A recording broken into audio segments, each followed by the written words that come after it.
Anyway, residents in Sydney's Hawkesbury region are angry this morning over the state government's decision not to provide funding in today's budget to raise the Warragamba Dam wall.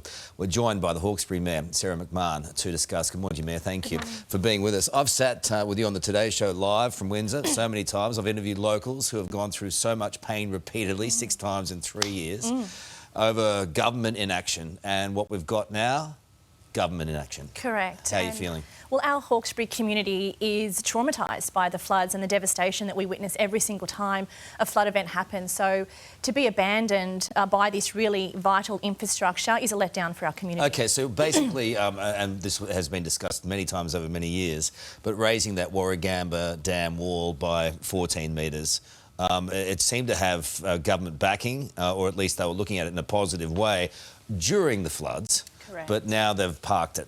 Well, there was a lot of information prior to the floods. Infrastructure New South Wales had done a lot of research. And then during the 2 peak floods, they showed that had that wall been raised by 14 metres, flood heights at Windsor would have reduced by 3 to 4 metres. That's a difference of hundreds of homes and small businesses and farms not affected. Is it just a cost thing? If it is a cost thing, every flood event costs the state and federal government billions of dollars. So, to me, this was a cost-effective measure. The other thing I keep hearing about is just over to the right there. You might be able to see this at home. Just to the right there of the Warragamba Dam wall, there's a frog there that we're worried about, a frog.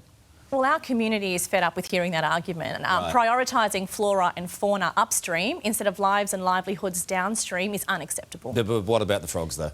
I worry about my community in the Hawkesbury. I want people to stay alive. But have we got so far skewed away from priorities that really matter? Well, to me, this is an ideological decision, and the Labor Party, the state Labor government, are appeasing their Green mates, worrying about those environmental effects, which of course are important, but not as important as lives. I think Chris Minns is doing a pretty good job, but these projects, they need to be done for those residents. Your residents who have been through so much, and it could happen again this winter. I know it's looking like a summer. It's looking like a dry summer this time around. But how many times can you keep going through it? Well, it will happen again. You are correct. It's happened ever since we've kept records and data. We can't keep going through it. Our community are suffering dramatically, and Chris Minns is refusing to meet with me and come to the Hawkesbury. How do you fight it then? We keep showing up, we keep standing up, we keep telling this government that this is the only solution. Evacuation routes and levee banks just won't cut it. Don't get me wrong, I love frogs. We all love frogs, Carl. But the frogs at Warragamba, I mean, give me a break. Well, the temporary inundation is only up to 2 weeks, and I'm really worried that next time there's a flood, if they abandon this project, it's going to cost a life. All right, good to talk to you. Thank you. Keep fighting on, and we'll keep fighting with you. Appreciate it, Sarah. Ribbit. Yeah. Ribbit. Hey there, Today fans. Sarah and... What's my name again? Oh my goodness, Carl. Hey, thanks for watching our YouTube channel, though. Subscribe now for more news, special reports and amazing Aussie stories. And Carl misbehaving, Whoa, of course. That never happens. Always happens. What's she talking about?